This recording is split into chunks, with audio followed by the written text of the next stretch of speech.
Hello, I'm Aubrey here, and welcome to a video discussing the Big Bang Theory and nucleosynthesis. This is the first lesson in the physical science subject. Now, for our learning objectives, we will explain the steps or the events of the Big Bang Theory, and we will also give evidence for and describe the formation of heavier elements during star formation and evolution.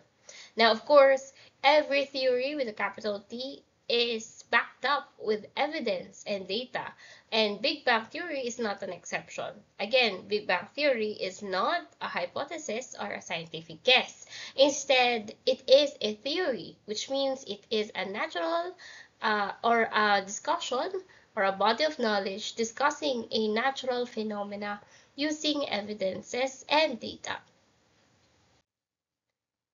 Now, the Big Bang Theory answers the question, how did the universe begin? Before the Big Bang Theory, there was a former theory called the steady state theory, wherein it proposed that the universe is constant. So that means space, time, matter, energy are all constant in the universe.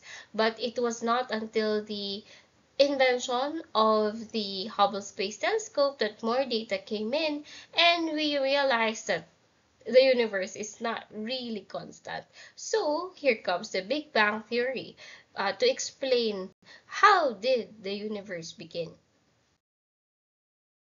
The Big Bang Theory. Now, currently, it is the accepted theory for the origin and evolution of our universe. So take note that this is the current accepted. It does not state that it is the only explanation there is, but given its robust information and data, this is the most accepted because it's the most scientifically backed up.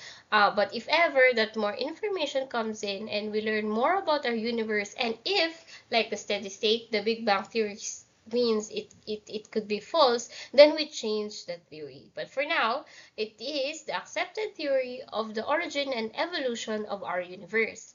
Now, this again began because of the invention of the Hubble Space Telescope, courtesy of Edwin Hubble in 1929. He observed that all galaxies were moving away from one another. So this is against what the steady state theory, the former theory, is trying to support, that everything is constant, but that's not the case. So the galaxies were observed to be moving away from one another, and the explanation came from the Big Bang Theory.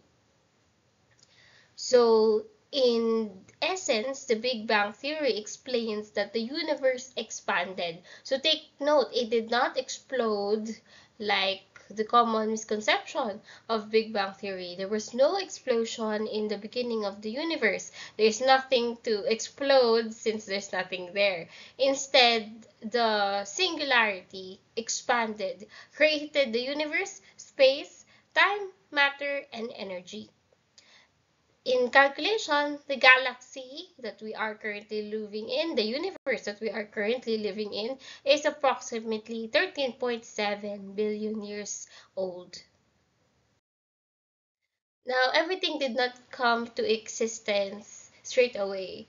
Even if the event of the Big Bang was quite fast or quite rapid, there was changes in how matter, energy, and space were organized in the beginning of our universe. So the Big Bang Theory proposes that there were stages or eras in the beginning of our universe.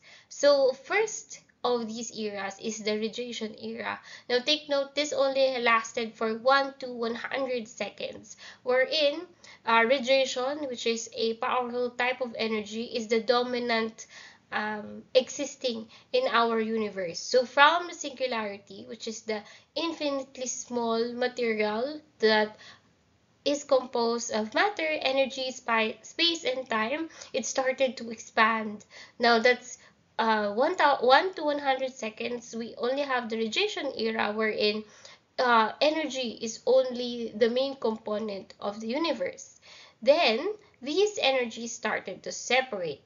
So during the Black Epoch, so that's the first of the events under the era. So remember, eras are divided into epochs. So these are all time periods, right? So radiation era is one of the first eras, or the first large time periods. Then under era, it can be subdivided into smaller components or smaller time periods. So under era, you have the epoch, and the first of the epoch is the Planck epoch. So there is an existence of the super force, wherein all the major energies of the universe is combined into one force. So that includes gravity, the strong nuclear, so that means the strong interaction between atoms. We also have the weak nuclear, which is the weak intermolecular forces, and of course the electromagnetic forces. So that includes electricity and magnetism. So back then, since space was still very small, all the energies are just combined into a super force during the Planck epoch. Then, as the universe started to expand, there is now space for the superforce to split into the inflationary epoch. So here, the superforce started to split as the universe rapidly expanded. So the first of the superforces to separate is, of course, gravity. So gravity separated from the superforce, and everything is subject to gravity since then. Next, once the superforces had separated, we already have the quark epoch. Here, this universe has expanded dramatically, but it's still too hot and dense for any form of matter to form. But quarks are already present. So quarks is a very small component of the atom. So you have the atom, and then its subcomponents, as you know, is the we have in the nucleus, you have the protons and neutrons, and it has the electrons. Now, where does quark come in? Protons and neutrons are made up of quarks. So again, if you split neutrons and protons, you make quark. So here, we already have the traces of quarks present during the quark epoch, but the universe is still too hot to form any protons and neutrons. But it was only a matter of time before the universe expanded some more, and the universe cooled down further to allow quarks to form into protons and neutrons. So during the Hadron epoch, protons and neutrons started to form in the process called baryogenesis. Okay, so here we already have traces of matter starting to form. So quark epoch has the existence of quarks. Then after further expansion, the Hadron epoch initialized the formation of protons and neutrons in a process called baryogenesis. And of course, we have the nuclear epoch. So as I've mentioned, you have protons and neutrons as the basic component of an atom. So here, in the nuclear epoch, protons and neutrons are allowed to form a nuclei, or the atomic nuclei.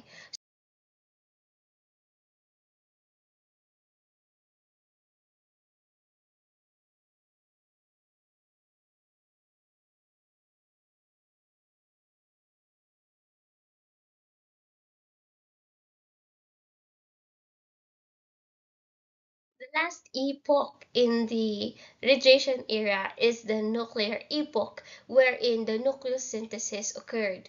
As the term suggested, nucleosynthesis is the formation of atomic nuclei. So remember when I said that the former era, the Hadron epoch allowed the formation of protons and neutrons through baryogenesis. Now, in the further expansion of the universe allowed the formation of non-atomic nuclei in the process called nucleosynthesis. So how does this occur? You take one proton and one neutron, that essentially is already the atomic nuclei. Now remember from your periodic table of elements, the first ever element there is hydrogen with atomic number 1. So it is the simplest element there is because it's only made up of 1 proton and 1 neutron. And that itself plus 1 electron creates the deuterium. So deuterium is the isotope or one version of hydrogen, but it is still a form of hydrogen. Just to be specific, the type of hydrogen with 1 proton and 1 neutron is deuterium. Now, that is how the first ever elements were formed. So as you can see here on our presentation, the deuterium, is already a hydrogen element or a hydrogen atom. So that's how the universe or how the elements were created in our universe. We started with the simplest element first, namely hydrogen with 1 proton and 1 neutron. Then the rest followed through additional processes of the nucleosynthesis. So for example, you take the deuterium, you add 1 neutron, and you add another proton, that means you have 2 protons and 2 neutrons now in the atomic nuclei. And that is helium, which is the atomic number 2. So the first ever elements, the lightest of the gases, hydrogen, helium, and lithium, were formed during the very early part of our universe in the process called nucleosynthesis. Alright, now with the formation of the first ever elements through nucleosynthesis, this hailed the new era called the matter era. So in this part or timeline of the Big Bang, our universe already contains matter and is starting to spread out across the universe. Under the matter era, we have the atomic epoch.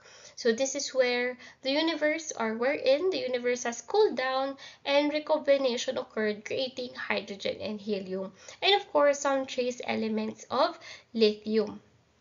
Now, these gases are considered as the seedlings of the galaxies. So remember when they say, like, if you like reading scientific articles online, they would always refer to stars as big balls of giant gases or flaming gases in the universe, because essentially stars are made up of gases that collapsed on itself because of the high amount of density and um, started to form the stars. So here, because of the high amount of galaxies, the high amount of gases rather, it started to create the galactic epoch, wherein seedlings of galaxies emerged. Then, once these gases started to collapse on themselves because of the high density, here comes the stellar epoch, wherein stars had begun to form. Now, we will be discussing more about the formation of stars in the next module. But for now, we will focus on the first parts of the Big Bang. Now, I know this image is familiar to you because this has been used multiple times in the internet. Rightly so, because this infographic is directly coming from the NASA website, wherein they have summarized the timeline of the Big Bang or of the inflationary universe. So you will see here, based on the shape of the universe, it's not round or circular. Instead, it's like a funnel shape, wherein the universe started here at the point of the singularity and it started to expand. So we have here in the very early parts, referred to as the inflation or the rapid expansion of the universe, and you also have the cosmic microwave background, wherein the universe emitted high amounts of radiation. That's pretty much the cosmic microwave background, and this is present everywhere in the universe. Now remember when I've mentioned that the first ever events of the universe have the nucleosynthesis and baryogenesis. That reaction is not simple because it requires a lot of energy and it emits a lot of energy in the process as well. As a side effect of those processes, you have the cosmic microwave background. Now, the universe were still subjected to darkness because there is no such thing as light back then. But there were a lot of hydrogen gases since that's the only type of matter that existed back then. And then, because of the high density of gases, it started to collapse. The fusion of these gases emerged or led to the emergence of stars. And the rest is history. Now again, we will go through the formation of stars in the next module. Now to summarize again, Big Bang Theory is the most accepted theory on the origin of the universe. We have two major eras in the Big Bang Theory. First, we have the radiation era, which are composed of the Planck, inflationary, quark, hadron, and nuclear epochs, which led to the matter era, which is composed of atomic, galactic, and stellar epochs. Now, how do we know that all of these are true, right? If we try to analyze the Big Bang Theory, it's not perfect because there are, shall we say, plot holes. There are questions that the Big Bang Theory is not able to address. For example, where did the singularity come from, or what triggered the Big Bang Theory? How will our universe end? The Big Bang Theory is not yet finished, and there is still currently multiple or several scientists trying to continue what the Big Bang Theory has begun. Okay, but as of now, we accept it as a theory because it is sound and it has evidence. Of course, we cannot simply accept a scientific theory without evidence. Now, I will be discussing the first ever evidence, and then I will leave you guys to look for the others too. In total, there are 3 evidences for the Big Bang Theory, but for now, I will be discussing the first one.